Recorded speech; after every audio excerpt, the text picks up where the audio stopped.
select. He's a longtime NFL draft expert who's been sweating Vikings football since the Randy Moss era. Straight cash, homie. Welcome to Thor Talks Purple. Hello, everyone, and welcome into Thor Talks Purple. It's a Tuesday, so me and producer AJ are excited to welcome back the sports dad, Judd Zolgad, to the show. Judd, welcome back. How you doing today? I'm doing fantastic. I'm doing absolutely great. The intrigue continues as we grind through now the last 4 games before we get to the real fun, which will be the roster construction phase, the free agency phase, the draft phase. So I'm great. I'm already starting to look into the contracts, Judd, starting to project who's going to be on and off the roster, starting to project where the holes are, possible free agent targets, and then, of course, my bread and butter, the NFL draft, which we'll be getting into very, very deep this spring. But first, we have a modest proposal. Now, last week, over the weekend, the Vikings, they provided a lot of answers. Judd and I had suggestions, and in fact, from our first episode last week, the Vikings listened to some of them. 1 week ago on this show, I begged to see the kids. I wanted to see Ty Felton. I wanted to see Thielen, Dawkins Ingram out there. I wanted to see, all the different, and we finally saw them. We got Ty Felton at the end of that game. So maybe some folks are listening, and Judd and I have a couple other modest proposals for the team today. Judd, why don't you kick us off with your modest proposal for the Minnesota Vikings? All right. My modest proposal actually is going to be involve a player, but off the field proposal. Okay. So I came up with this one yesterday based on a couple of things. I will explain, but let me just give you the proposal first. I think it's undetermined date of the last regular season game at US Bank Stadium, which will be the Vikings' last game of the season against the Green Bay Packers. All right. My modest proposal is after celebrating what is almost certainly the last game of the Hall of Fame career of one Harrison Hitman Smith. I believe next year that the Vikings should do something unprecedented. I believe that they should put him in the Ring of Honor immediately. I think instead of they wait, and I know Hall of Fames wait, and they need to wait. That's fine, okay? But Harrison Smith, if this last week, let's take a second to celebrate him, okay? Now, because he played well on Sunday, but more importantly, the past week going back has really, really shown what his character, what he's meant, how in some ways he is the ultimate, like if there was a list of ultimate Vikings, like guys that are just like salt of the earth, this is one of your guys. Harrison Smith is in that like Jim Marshall-esque bin. And here's why. So in the past week, we had Adam Thielen, who was so thrilled to be back here, Minnesota Viking for life, went and played for the Panthers, got traded back here, which by the way, did cost the Vikings some draft pick capital, got traded back here, and then he wasn't playing much. And he's cooked. His career is done. And he forces his way out. He asks for his release. He gets it. He goes to Pittsburgh. He catches one pass on Sunday and then talks about, I found my love for football again. Just a bunch of BS. And then I look at the Hitman, boys, and I look at the Hitman, and what do we see? 14-year career, 38th pick, which leads all active players, 38th pick on Sunday against Washington. He's returned 4 of them for touchdowns. The last one way back in 2015. 101 career pass breakups, 13 forced fumbles, 20.5 sacks, 6 Pro Bowls, AP first team All-Pro in 2017, second team in 2018, a first-round pick in the Matt Khalil draft. This is one of Rick Spielman's greatest moves in the Matt Khalil draft coming off that putrid 2011. Rick Spielman at the end of that draft traded his second and fourth round picks to move up to the 29th pick at the end of the first round, and he took Harrison Smith. I think instead of like Harrison Smith coming back old and gray at some point because he's going into the ring at some point, yeah. I think we should change, like if there's a rule, I don't even know this. I think Harrison Smith should be put in the Ring of Honor next season because I think he exemplifies what it is to be a Vikings player, and he is a modern day example. So bravo to Harrison, I know it's been a tough year. There's been a lot of complaining about his play at times, but this guy has brought it for 14 years, and that's my modest proposal. Amen. No notes. Well said. Harrison Smith is the Minnesota Vikings, and why not waive the grace period there? Why make, I don't know what it usually is, but like you said, it's generally years and years later, and then they welcome them back, whatever. Why not do it for them right away? This is something that we know is going to happen, and who deserves it more than that guy? Been with the organization through the ups and the downs, and the career speaks for itself. The interception on Sunday passes the tie that he had with Joey Browner, I think, to move into fourth in the organizational chart in interceptions. But just a fabulous career for Harrison Smith, and well said, Judd. Next year, let's plan a day, sort of a homecoming of sorts, and celebrate Harrison Smith in that stadium. I totally agree with you. My modest proposal, more for this team and for this coming weekend, Minnesota Vikings. Judd, did you have a good time on Sunday watching the Vikings just whip the Commanders? I had more fun than the head coach had. I can guarantee of that watching that game. And he had some fun too. We all had some fun watching that game, and I want more good times going forward here. This is my modest proposal for the Vikings. The game plan that you had and the style of play that you had against the Commanders, see that style through on Sunday against the Cowboys until you literally cannot. Do not allow the Cowboys to pull you out of your game script.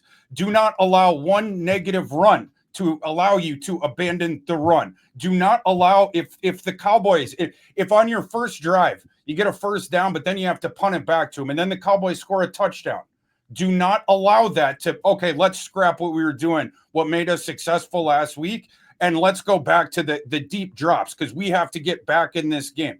Until you are forced, and I'm talking about down by multiple touchdowns in the second half, you stay the course with the style of football that we found on Sunday that works for this team. We have seen this in spurts. On Sunday was the one game where we saw it for the full time, right? And of course, I know what people out there are going to say, well, sure, but Washington's a bad team, and you can't play that style of football against everyone. It's it worked against them. It's not going to, sure, totally agree with you. This opponent coming up here, the Cowboys, have a really good offense. They have a crappy defense, right? Instead of being dragged into the Cowboys' game, where if they put points on the board early, now we're going to chase them, right? And we're going to pull ourselves out of the style of football that we know we're best at. We're going to let the young quarterback throw downfield and et cetera, et cetera. And then the ball starts going the other way. Force them to play your style of football, even if the start of the game doesn't go exactly how you want it to. Stay with that game plan into the second half, irregardless of what is going on around you. If you have to make adjustments at that point, right?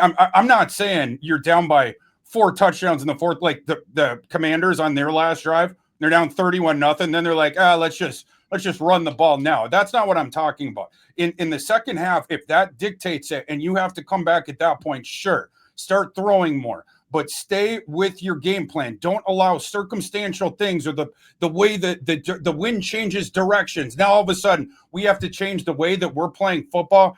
Judd, I loved what I saw on Sunday. Of course, the players played the best game of their season, but the coaches had by far their best day of the fall. The stuff that we found in that game, let's carry this thing over. And again, do not allow the circumstances that go on early in that game to pull you out of it. The idea that you're playing this really good offensive team, and if they get a lead, man, we got to put points on the board no matter. Stay with your plan until you no longer can. See this thing through, solid the identity of the team, the way that we saw that they played the best. It's also the identity that of this team going forward, I think. So lean into that thing no matter what happens on Sunday until you no longer can. Modest proposal for the Vikings. Interesting. So a bunch of points off of this. One is I have a simple question. Can Kevin O'Connell do that? Like can Kevin O'Connell, he was already talking about, you could tell at the podium on Monday, he was already talking about, well, people say it's simplified, but I'd be getting more sleep if it was really simplified because I had to do this and that. That's my first question. The reason to do it is very simple. The reason to stick with, and I think all you're talking about for the most part is stick with a run game because Yeah. that's what they did. Now And the shorter passes, but yeah, 100%. and shorter passes. Yeah. And in fact, I would still like to find a way. And in fact, you know what? I'm going to make a note here. I'm going to bring this up next. But to go back to the Cowboys' defense is not good. The one thing they do is they get after the quarterback really well. So you are going to need to establish the run. Like if you get in a must pass predicament, if you fall down by a lot, you're probably screwed. Like you're probably in trouble. But if you can, to me, one of the most important things against the Commanders was time of possession.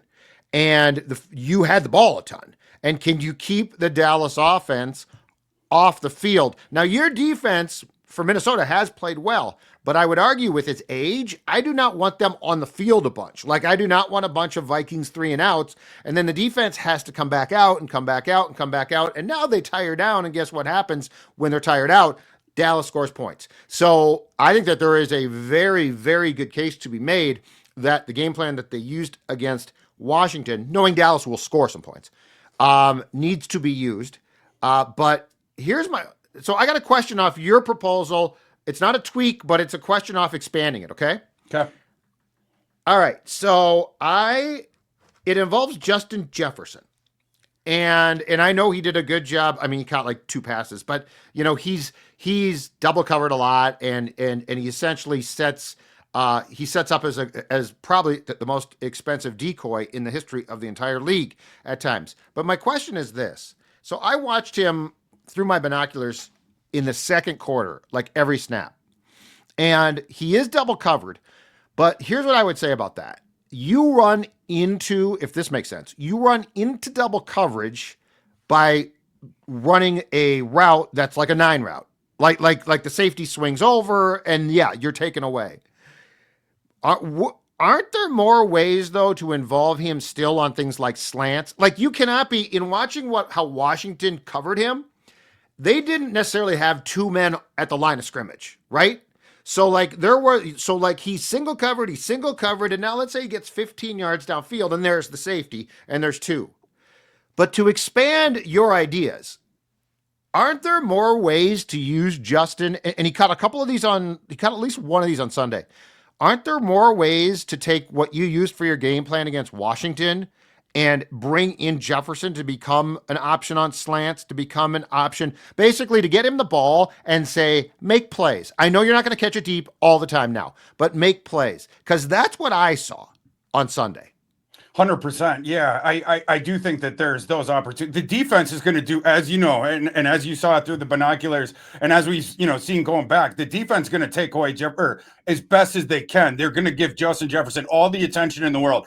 Yep. Particularly when he passes 10 yards past the line of scrimmage. Now you have the attention of you have my curiosity. Now you have my attention. Now the safety every single time, because that's what they've been pounded with all week. Every time you're going to play the Minnesota Vikings, you're in the defensive back room. When that guy enters your area, you're going over there, with the cornerback. You're giving him help because no human being on earth can compete with that guy downfield. So yes, 100%. But the stuff, those quicker hitting concepts, Judd, to your point, we had earlier in the game that I think that was the first time I'd seen it all year. The pop pass to Naylor, the short, the right. Love that play.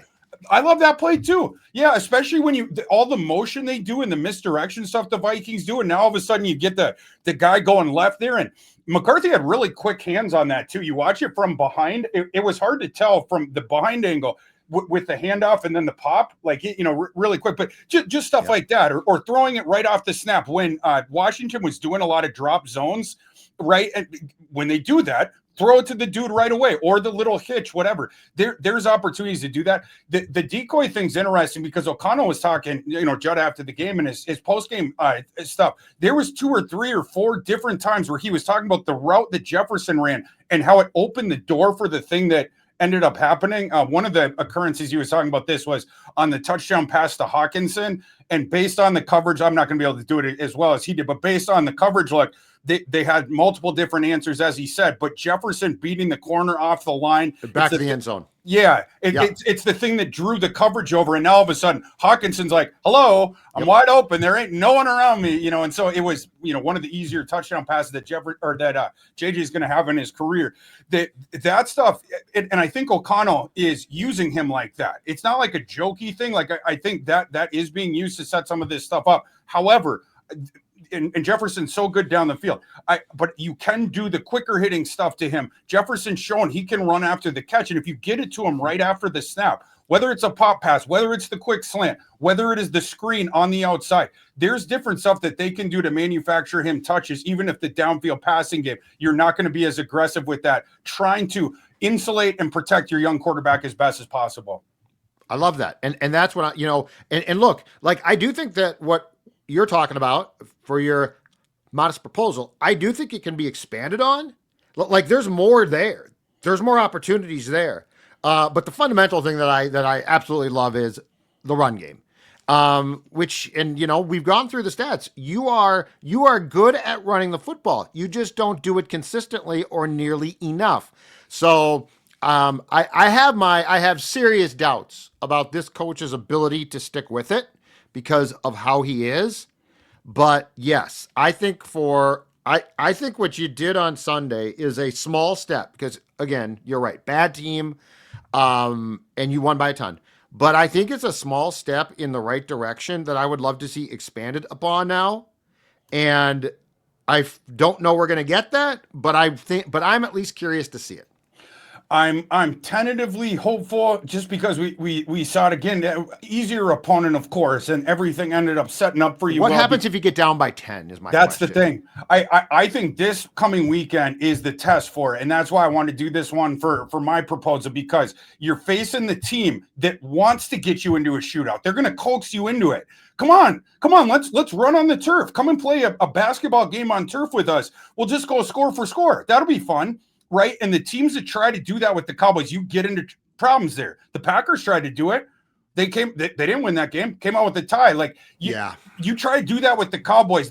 Now you're in their deep waters. We, the Vikings, want to drag the Cowboys into our waters, which is the physical, aggressive, on the ground, play really good defense, try to turn Dallas over once or twice, give ourselves short field. You get the ball rolling that way. All of a sudden, every single little micro possession becomes super important.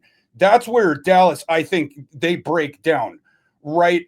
So minimize the possessions of this game, be efficient with yours, play good defense, run the frickin' ball, and continue to play good situational football, of course. But last game against Washington, 162 ground yards for the Vikings.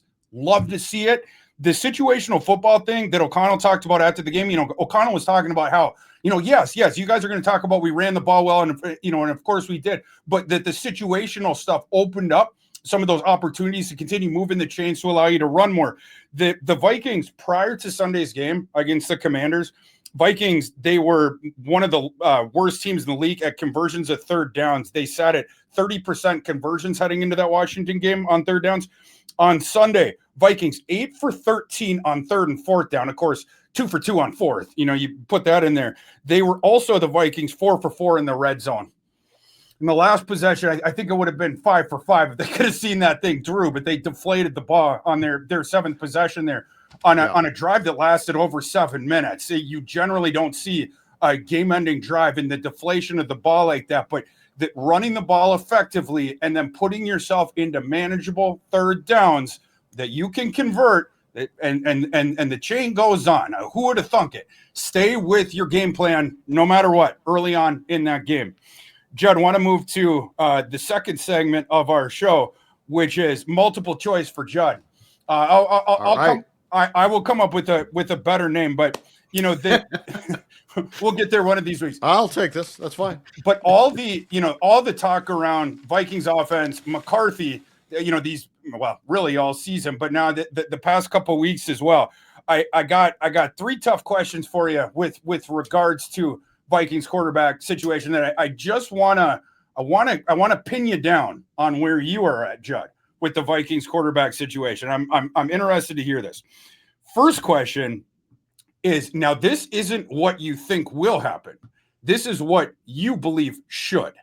Okay. Question number one. Who do you, Judd, want as QB1 week 1 of the 2026 season for the Vikings? A, JJ McCarthy. B, Mac Jones. C, Aaron Rodgers.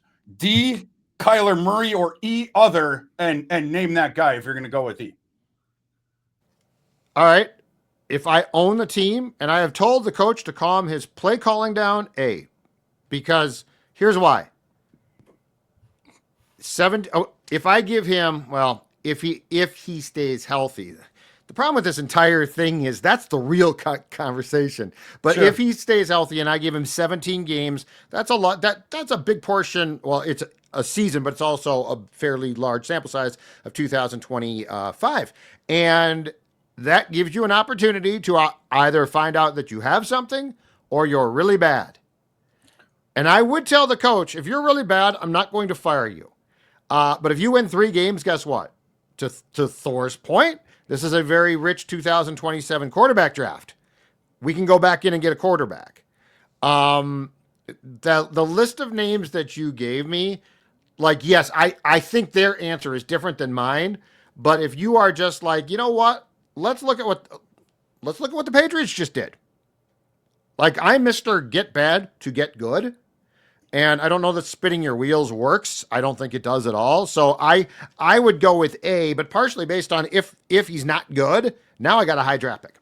Your answer is already sort of hitting on the thrust of the third multiple choice question. So I'm going to jump right to that one. If JJ McCarthy is the QB1 next year, rank these outcomes in order of how likely they are to occur.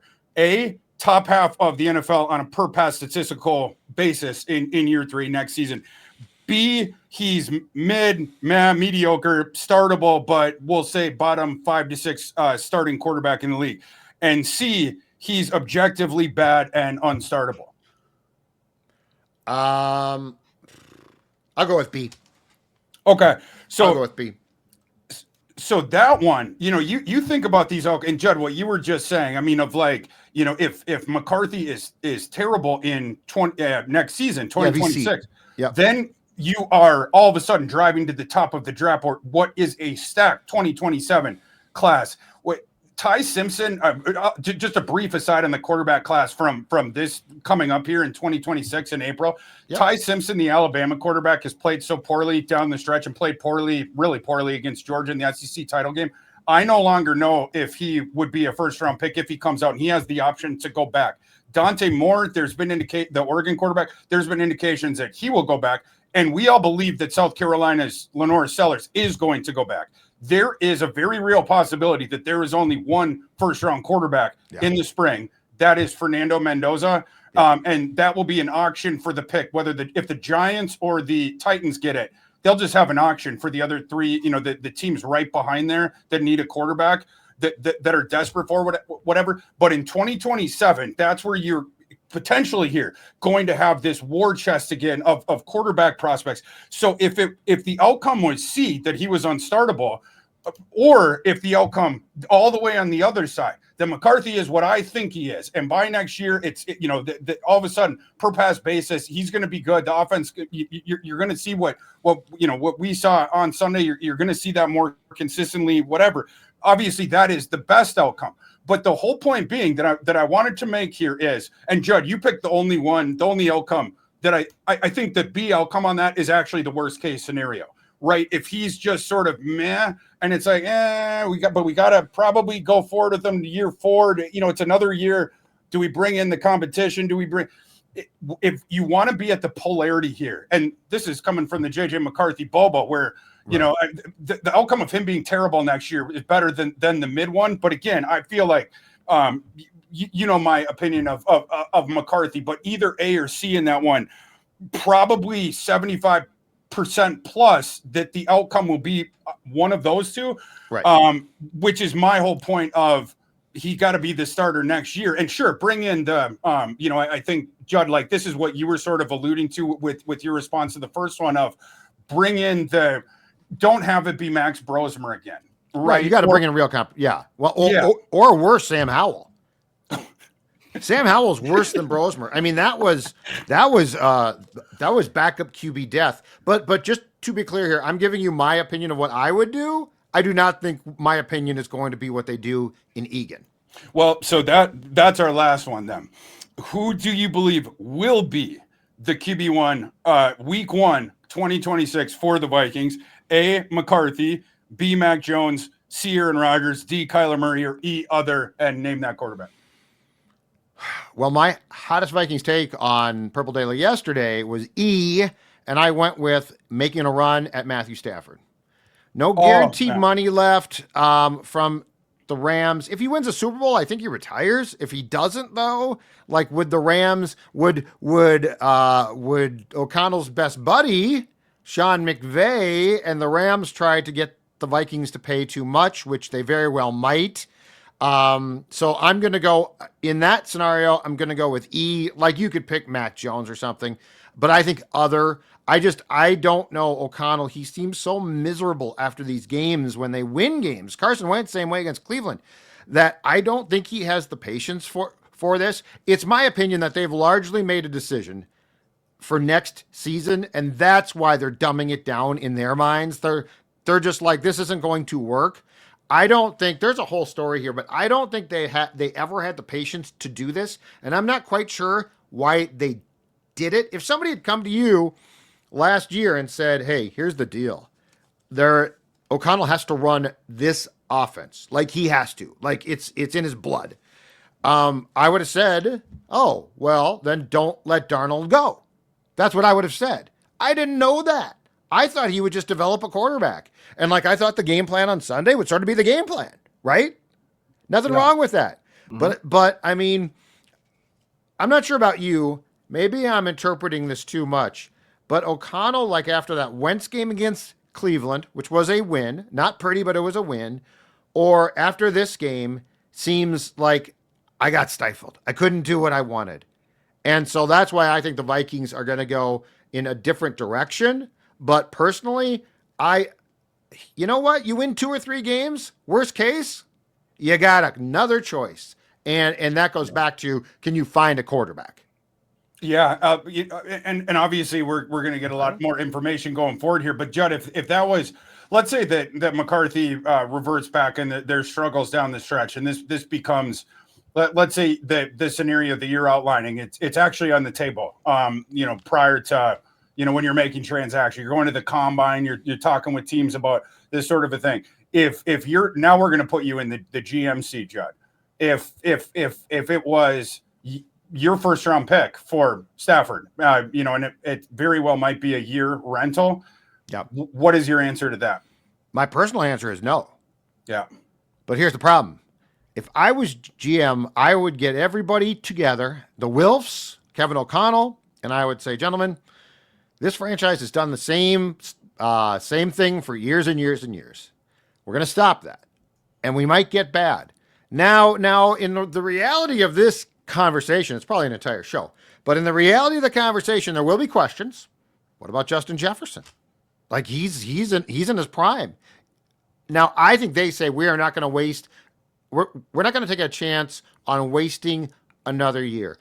That's what they say. I would say we got to explore things here. This franchise, Brad Childress, Mike Zimmer, Leslie Frazier, Kevin O'Connell, how long have they, Dennis Green, how long have they hit their head against the wall trying to do the same thing? And the Stafford thing to me is best case, Favre 2009, worst case, Favre 2010. But like those 2 years, you guys are the poster children for what this franchise has been about. Mm-hmm. Yeah, 100%. And as we know, just speaking to the Stafford thing, I'm sure you brought this up yesterday, but there was about a 3-4 day period last offseason when we thought he was gonzo from. Yeah. And there was the whole thing of then what did he say, that he had bumped into someone on vacation? It was this most ridiculous story to sort of explain how all this different stuff happened. But it was very odd. I think the other one, was it the Raiders? There was 2 teams, but the Giants were certainly one of them. It was the Raiders, and he saw somebody at his ski lodge, like at his private ski lodge, which, I mean, we all have. Mine is right outside in the backyard. It's my private ski. In fact, if I look right now, oh look, it's executives from 3 teams are enjoying my bunny hill in my backyard. Who would have thought? Yeah, it's like this random place in Utah. Oh wow, you're Hey, here. John Man. Lynch, what's going on back there? You can go all day. Have fun. We're in Cabo. What a coincidence, man. Now we can talk about joining forces here. Who needs Breckenridge when you've got Juddenridge? Like John, exactly. But it's Bunny Hills. Just look. it's just it's green circles. There's nothing hard. Yeah. What an indictment I feel that it would be for the ownership group and really the fan base, if that's what, because I feel if that happens, it's in part because the fan base would have pressured the ownership group to do that. My opinion, what an indictment to pull the plug that early. If you're going to do that, all the moves that you made to get here and then right away, the cap situation would be all weird. I don't see. Yeah. I don't know how you'd be able to construct a team, because really, if you're going to do that, you have to feel real good about, we're going to make a run to the top of the mountain this year. This is a one-off opportunity. Yes. I don't know about that. You would have to feel really, really good, and especially about a roster with a lot of moving parts at that point. Right, but think about it this way, because I thought about that too, because it's an old roster. But I think what the head coach would think is, look at us offensively, look at the weapons. And now I got, my guy, Matthew Stafford here, a guy like that. But it's how the Wilfs have, for better or for worse, I mean, they've owned this team since 2005. It's how they've operated. It's a very year to year. Their whole theory is if we make the tournament, we can win the Super Bowl, which I would argue is not always true. There's some cases of that, but I would argue that's not always true. If I was a GM, I would want to, if JJ McCarthy fails, you shouldn't give up after one. That's it. And what I would say to the Wills is, if I can change, if Judd can change, if Kevin frickin' O'Connell can change as a play caller, y'all can change and show a modicum of patience. And that's my question. From the top of the show, you just came back to it, is, can Kevin O'Connell really change? Or was the Washington game just a basically, all right, I guess we'll do this. Begrudging play calling game. Judd, my last multiple choice question for you of the day, and I love this because in your first response, you just briefly sort of you gave a foreshadowing for the audience that we were going to circle back. So this is almost like a Curb Your Enthusiasm episode where you tie together all the strings at the very end. Number 4 multiple choice question for Judd. Adam Thielen. He said on Sunday, he told the media that he had regained his love for the game after playing 60 minutes of football for the Pittsburgh Steelers, where he accrued 1 catch for 4 yards on 25 snaps. Judd, the indication of that answer is that he had loved the game, and he certainly did when he forced his initial trade to the Vikings in late August. So my question for you, Judd, is, when was that love that he had in late August? When did Adam Thielen lose it? Here's your choices. A, when he dropped his only target in Week 12 against the Packers and posted a 29.8 PFF grade. B, when he managed a 6-yard reception while dropping his only other target the week before against the Bears. Or was it C, was it when he failed to record a catch on 2 targets, dropping one of them in a game literally every single other one of his teammates played exceedingly well when the Vikings annihilated the Bengals? Was it D, when he realized, while inactive against the Seahawks, that if you added up Adam Thielen's drops and penalties to that point in the season, they would combine come up to only 3 less than his total receptions on the season? And that, sad but true, the Vikings passing game was better with him stapled to the bench? Or E, did Adam Thielen regain his? Did he lose it when he made it out of that Steelers-Ravens game without a drop, since he corralled the only 2-yard target that he got in that game? Last one. It's 100% the last one. It's always about him. It's always about him.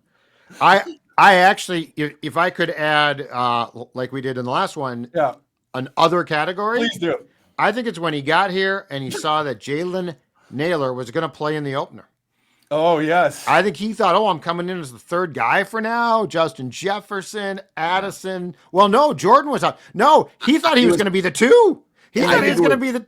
Sure did. It was going to be all about him. It was going to be all about him. Addison's first game back, he saw the lineup, the depth chart or whatever. He's like, what do you mean I'm below Jalen Naylor? What do you mean I'm going to get one target for the next 3 weeks? Like, what are we talking about? That's my other. He waltzes off the plane and into the locker room like, look who's back. And Jalen Naylor said, call the ambulance, but not for me. You're exactly right. Well, he also, like, the whole thing is, it's just sad because here's the thing. He's cooked. I told Phil and Dex this. That last game against the Packers, okay? It's going to be the last game of the season for the Vikings. It's going to be at US Bank Stadium. How cool would it have been to have like Harrison Smith and Thielen? You know, you introduce them, you find a way. I know they ordinarily do offense and defense, but that would have been, as miserable as the season's been, that would have been a celebration of two guys. Yeah, Thielen left, but you know what? You're back. You're retiring as a Viking. Like now he's like, I'll be back to sign a one-day contract. I was a Vikings, I'd say don't bother. But, you know, that last game, it should have been really cool. And I will say this, the defense was introduced before the Washington game on Sunday, and Harrison Smith was the last guy. Wow. That's my alarm. That's very impressive. Yeah. I love the ringtone. But anyway, Harrison Smith was the last guy introduced, got a huge round of applause, had a great game. Like, that means something. That's really cool. The thing with Thielen is that the sad thing for me is I'm not surprised by any of this. You could sense this 5-6 years ago. You really could. You sure could. And as you just heard from my alarm, that means we are out of time for today. I love your ringtone. It's awesome, man. On Thor Talks Purple. Appreciate the Sports Dad, Judd Zolgad, for joining us today, as he does every single Tuesday. This was a lot of fun, Judd. And we'll see you next week. Please, audience out there, please rate, review, subscribe.